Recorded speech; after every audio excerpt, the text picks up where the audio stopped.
අපිත් එක්ක ඉන්නවා රජරට විශ්වවිද්‍යාලයේ පිරිසක් එකතු වෙලා ඒ අතරිනුත් ප්‍රශ්නයක් තියෙනවා අපිට විමසන්න. මම හිතන්නේ එරන්දි සූදානම්ින් ඉන්නවා ඒකේ ප්‍රශ්නය යොමු කරන්න. අවසරයි ස්වාමින් වහන්සේ අපේ සමාජයේ අපේ යාළුවෝ අතර තියෙන ප්‍රශ්නයක් තමයි ගොඩක් අය මුහුණ දෙනවා ડિප්‍රෙෂන් රෝග තත්ත්වයට නැත්නම් විෂාදය. ඒකට එක්ක කාට හෝ දෙයකට හෝ ඇබ්බැහි වීමක් නිසා ඒක වෙනවා. අපිට සමාජයේ අපේ දෙමව්පියෝ ඒකෙන් අපිව යොමු කරන්නේ වෛද්‍යවරයෙක් ගාවට. වෛද්‍යවරයෙක්ගෙන් ඒ බෙහෙත් අරගෙනත් අපි අන්තිමට වෙන්නේ බෙහෙත් වලටත් ඇඩික්ට් වෙන එක.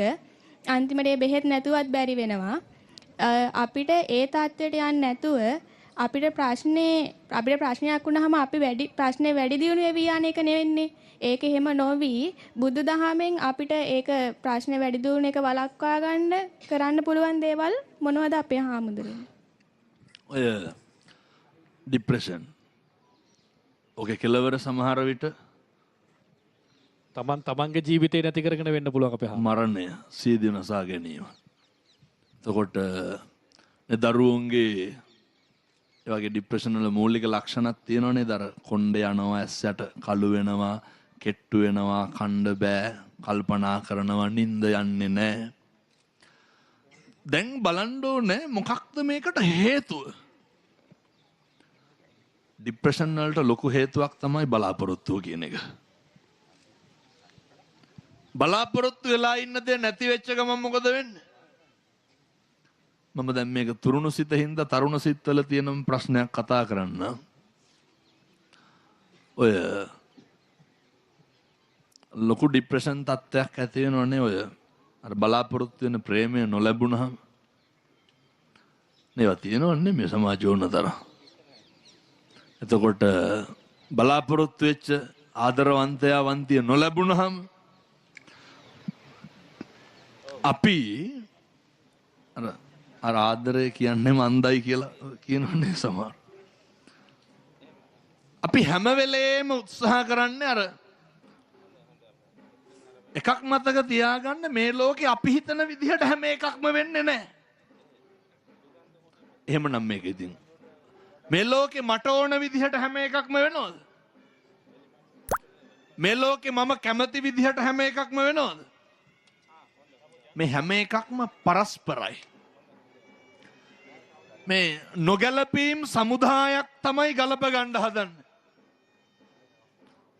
මේ තරුණ දරුවන්ට අපේ දුවලට පුතාලට තියෙන මේ ගැටලුව ડિප්‍රෙෂන් තත්ත්වය ඇති වෙන්න පුළුවන් විශ්වවිද්‍යාලේ ඉන්නකොට. සමහර විට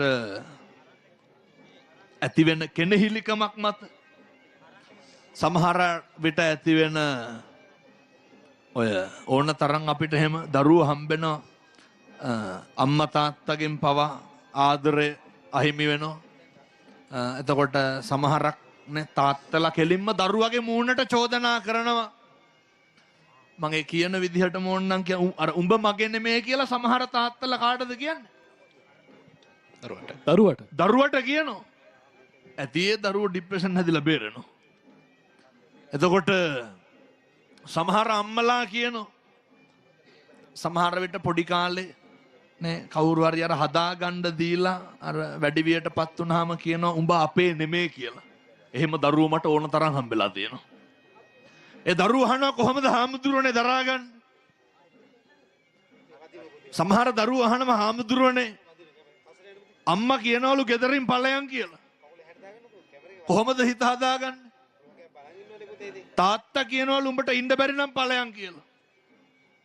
මේ හැම තැනම දැවෙන පිච්චෙන ප්‍රශ්න තියෙනකොට අපේ මේ දරුවිය ඇහුවේ ඒක බෙහෙත් ගත්තත් ඒකට ඇබ්බැහි වෙන එක වෙන්නේ. මිනිස්සුන්ට තියෙන්න ඕනේ. මේ පළවෙනි පොයේ දවසේ 26 පළවෙනි අවුරුද්දේ අද දවසේ අවුරුද්ද පටන් අරන් දවස් දෙක ඉවරයි. වැටෙන්න හේතු 1000ක් තියෙන්න පුළුවන්. මනුස්ස ජීවිතයක තියෙන වටිනාකම තේරුම් ගන්න. ඔය අනෙක තුල යැපෙනකන් විතරයි ડિප්‍රෙෂන් තියෙන්නේ. අනෙක මත බලාපොරොත්තු තියාගෙන ඉන්නකන් විතරයි කනගාටුව තියෙන්නේ. වෙනස් වීම කියන එක නම් දරා ගන්න පුරුදු වෙන්නම වෙනවා. මිනිස්සු වෙනස් වෙනවනේ. මට කියන්න කවුද මේ ලෝකේ වෙනස් වෙන්නේ නැත්තේ? කවුද මේ ලෝකේ නැති වෙන්නේ නැත්තේ? ඔය නේ අවුරුදු ගාණක් මේ ප්‍රේම සම්බන්ධතා ගොඩනගාගෙන ඉඳලා ඒකේ ප්‍රතිඵලය විවාහය, විවාහයේ ප්‍රතිඵලය දරුවෝ. ඒ විදිහට ගිහිල්ලත් ඔයනේ අනියන් සම්බන්ධතා පවත්තලා විවාහය දෙදරා යනවනේ. දරුවෝ 4-5 දෙනෙක් එක්ක සමහර අම්මලා තනි වෙනවා. මං කියන්නේ අර ડિප්‍රෙෂන් හැදෙන්න පුළුවන් ගෙදරදිම නෙමෙයි, ළමයින්ටම නෙමෙයි. මම දැකපු හරි විශේෂ කාරණයක් තියෙනවා. මම මේ එන්න හිටියේ. දරුවෝ 3-4 දෙනෙක් එක්ක තනි වෙච්ච අම්මා කෙනෙක්. අර මතකද ලංකාවේ දැන් නම් සූදු අඩුද මන්ද විවිධ සූදු වර්ග තියෙනවනේ. අර එක එක ගේම් වලට සල්ලි දාලානේ. ඔය ගොඩක් ඔය නේ ඔය රැකියා කරන සමහරු ලක්ෂ ගණන් ණය අරගෙන ඒකට දාන හම්බ කරන එක සූදුවට දානවා. සමහර අම්මලා කියනවා හාමුදුරුවනේ දරුවෝ 4 දෙනෙක් එක්ක ඉන්නේ. ඒ අම්මලාට කොහොම ડિප්‍රෙෂන් එන්න ඕනද? වෙන කිසිම දෙයක් ඔළුවට ගන්න ඕනේ නැහැ. අපේ අම්මයි තාත්තයි නැගිටපු විදිහ හිතන්න. මගේ අම්මා මං හදාගත්ත විදිහ හිතන්න. මගේ තාත්තා මං හදාගත්ත විදිහ හිතන්න. අම්මලාට ડિප්‍රෙෂන් නැහැ. ඒක අරමුණක් තියෙනවා. වැටෙන්න නෙමේ ඒ අරමුණ තියෙන්නේ, නැගිටින්න. ජීවිතේ වැටෙන්න හේතු 1000ක් තියෙනවා. ආර්ථිකමය ප්‍රශ්න. ස්වාමි පුරුෂයා නැති වුණාම නේ ගැහණියෙකුට තනියම ජීවත් වෙන්න අමාරුයිනේ. අසත්පුරුෂ පිරිමින්ගෙන් කොච්චර නොබිනා යෝජනා එනවද? මේවත් දරාගෙන දරුවොත් හදාගෙන කුලී වැඩ කරගෙන රැකී ආරක්ෂා කරගෙන සමිතියට තියෙන පොඩි ණය තුරහක් ගෙවාගෙන ගමේ කඩෙන් බඩට ණයට බඩු අරගෙන පොතට බඩු අරගෙන අපේ ගම්වල එහෙමනේ. ඒ ටිකත් කොහොම හරි ගෙවාගෙන කෝ ડિප්‍රෙෂන්. මොකක්ද ඔය අම්මගේ ඔළුවේ තියෙන එකම දේ මොකක්ද?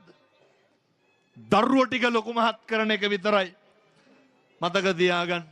අර හිත ඇත්නම් පත කුඩාද කියන්නේ. හිතමයි පුතේ බලපාන්නේ. එක අරමුණක් මත ධෛර්ය සම්පන්න වෙන්න. එක අරමුණක් මත අදිෂ්ඨානශීලී වෙන්න. ඒ අරමුණට කටයුතු කරන්න. ඒ අරමුණු ජය ගන්න මේ තරුණ මහත්තුරුන්ට මේ පුර 15ක් පොය දවසේ තුරුන්ගේ ආශිර්වාදය ලැබේවා කියලා අපි ප්‍රාර්ථනා කරමු. ඒ වගේම අද මේ අවුරුද්දේ පළවෙනි පෝදා දවසේ රුවන්වැලි සෑ පුදබිමේ සිට ලෝකවාසී සියලු දෙනාට මේ සද්ධර්මය දේශනා කරපු අපේ ප්‍රශ්නවලට තාරුණ්‍ය ප්‍රශ්නවලට පිළිතුරු ලබා දුන්න අපේ හාමුදුරුවන් වහන්සේටත් මේ උතුම් පුණ්‍ය භූමියේ